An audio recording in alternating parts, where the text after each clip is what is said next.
Querida teleaudiencia, soy Manuel Escalante desde RNN Canal 27. Este es su espacio de cada sábado a las 10 de la mañana en vivo, con opción de incluso participar llamando al teléfono que van a poner en pantalla en breve.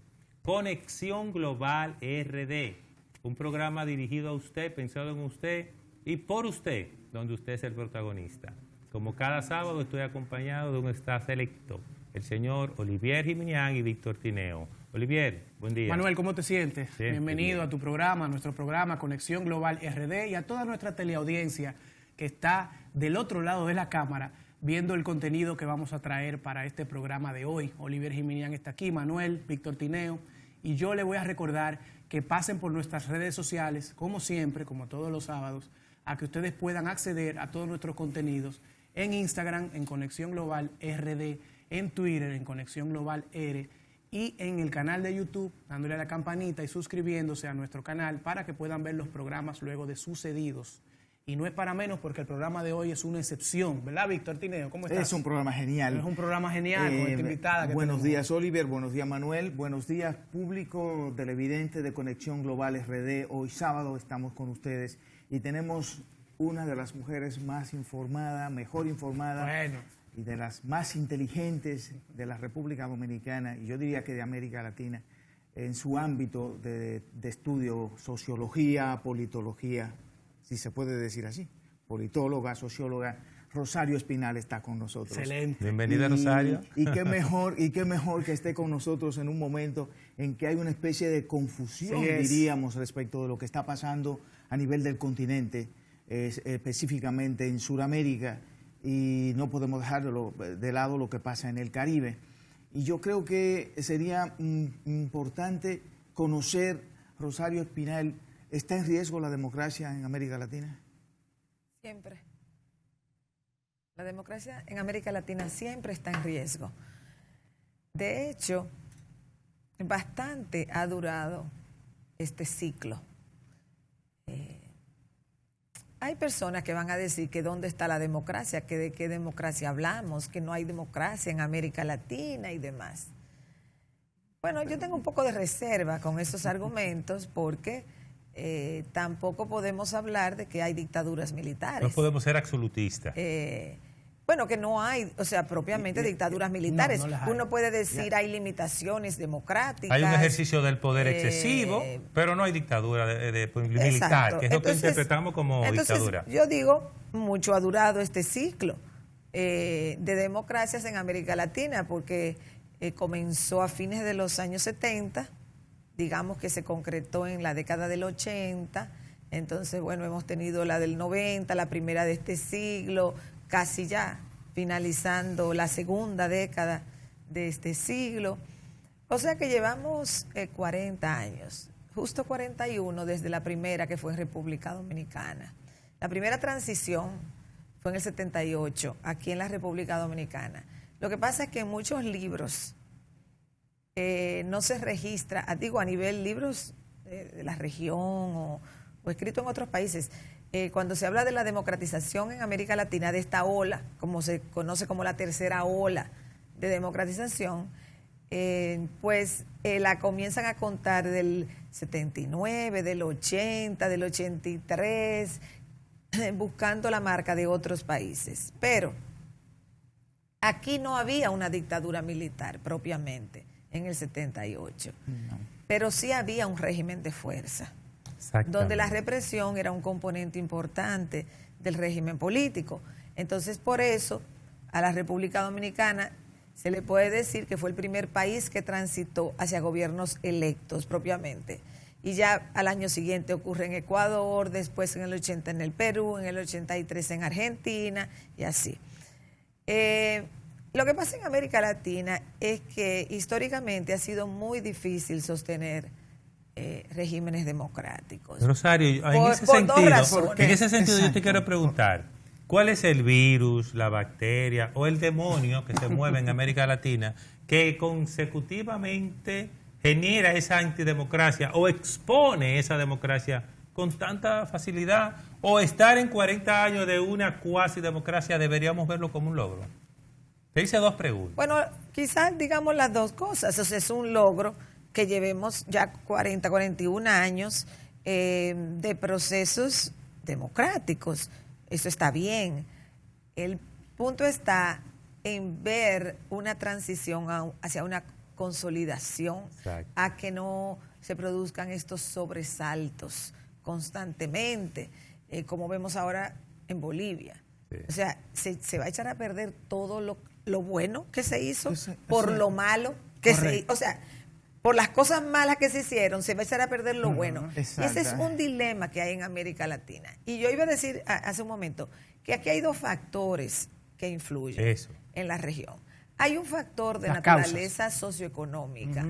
Esta es una región que en términos absolutos no es la más pobre del mundo. O sea, en África hay más pobreza, en regiones de Asia hay más Pero pobreza. sí es la más desigual del Pero mundo. esta es una región muy desigual, sumamente desigual. Entonces, cuando tú experimentas procesos de mejoría económica, se supone que tú tienes que nivelar un poco la carga. Entonces, en América Latina hay mucha gente rica, hay grandes clases medias, en la mayoría, no en todos, pero en muchos países de la región, pero no se corrige efectivamente la desigualdad. Ese es un factor. Segundo factor de índole también socioeconómica. Esta es una región que al día de hoy, increíble, aunque ya no hablamos de eso, sigue siendo básicamente una región de monocultivos o de Y de- monoproducción. Hemos ¿Por qué? seguido los tradicionales, ¿no? Incluso uno toma un país como Chile, Y de productos básicos. que nos parece hasta ahora de toda esta revuelta, pues un país Modelo. bastante y moderno, pero Chile depende del cobre, Chile depende de las frutas, Materias primas. de los Ujú. productos Los agrícolas commodities. que exporta, de eso es que depende, Sí. fundamentalmente. Brasil, que tiene una industria más desarrollada Sí. que Chile, Tecnológicamente hablando. pero también tiene una alta dependencia de materias primas. Uno dirá, bueno, todos los países son así. Rusia es así, Estados Unidos es así, países de la Unión Europea también son así. El punto está en cómo también desarrollar, hay que mantener la exportación, pero cómo también tú puedes buscar la forma de exportar otras cosas y de cómo tú puedes mejorar la situación de vida interna para que tu mercado interno te proteja, digamos, de los Ante que- vaivenes internacionales. Ante convulsiones extranjeras y Por mundiales, supuesto. ¿verdad? Y ese es un gran desafío que tienen Sí. todas las economías.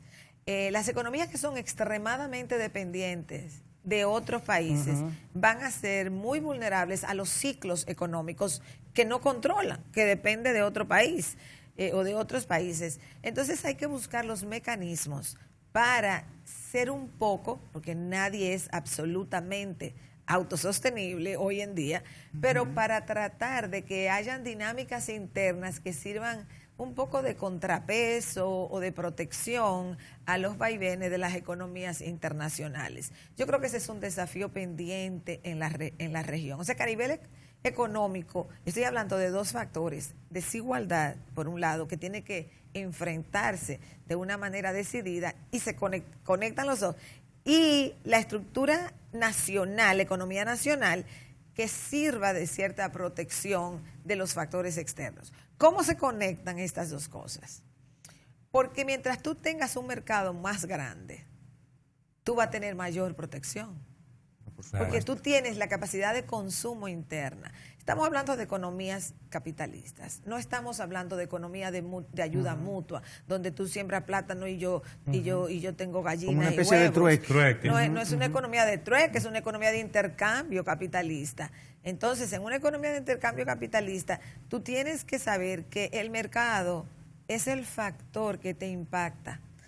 El Estado juega un papel importante, pero el mercado, y yo no soy para nada ultra neoliberal, quizás la gente cuando oye la palabra mercado cree que uno anda propagando las teorías ultra neoliberales. No, yo no. Pero es una mi realidad, posición. siempre va a haber un mercado. Pero estamos en sistemas capitalistas. Claro. No podemos inventarnos otra cosa.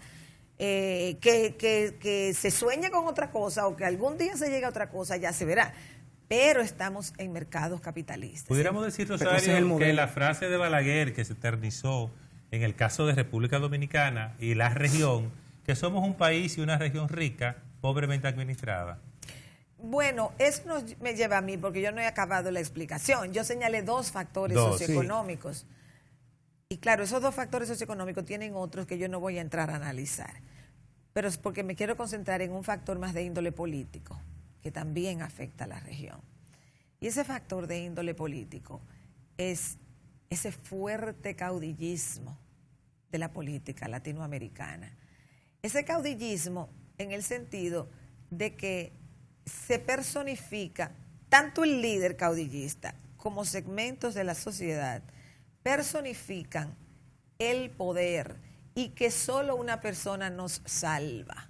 Entonces, el pensar que solo una persona nos salva y el que esas personas piensen que solo ellas nos salvan, genera una situación de caudillismo, de búsqueda de perpetuación en el poder que genera problemas. Hay quienes sostienen que el caudillo emerge porque hay una burguesía que no tiene conciencia de su función en un sistema de mercado, en un sistema capitalista de mercado. ¿Puede ser eso? Eso es un factor que contribuye muchísimo por la siguiente razón. Cuando tú tienes un mercado fuerte, cuando tienes una economía de mercado fuerte, la gente depende mucho menos del gobierno. Exacto. Entonces, cuando tú dependes menos del gobierno, tú te vas a aferrar menos a las figuras que lo representan. Cuando los gobernantes saben que no van a ser eternos por más que lo intenten, sino que se tienen que ir porque hay una competencia electoral muy fuerte que los va a quitar del medio, entonces ellos no buscan esa perpetuidad. Por más que lo quisieran, las instituciones lo impiden. Entonces, Rosario, sumándole a eso, me muestras el panorama del sistema de la elección.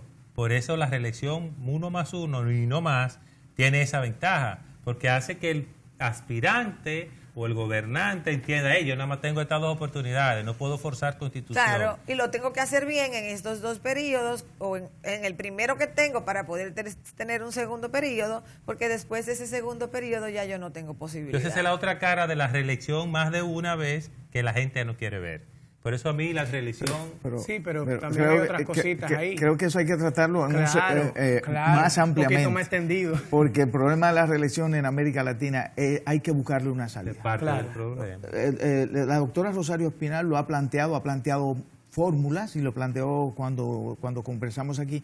Y yo estoy de acuerdo con una fórmula que planteó. Ya lo vamos a ver en el segmento posterior probablemente, porque creo que ya... Claro, estamos llegando a la postremería. Señores, se agotó el tiempo del primer bloque. Ya usted está viendo con Rosario Espinal en Conexión Global, tratando el tema de la crisis latinoamericana, el riesgo de la democracia, de lo que hemos logrado, que no es ni siquiera una democracia sólida, pero es más que las dictaduras y los regímenes autoritarios con lo que hace 40, 45 años detrás, América Latina venía luchando. Nosotros vamos a nuestra primera pausa comercial y volvemos en breve. Quédese con nosotros.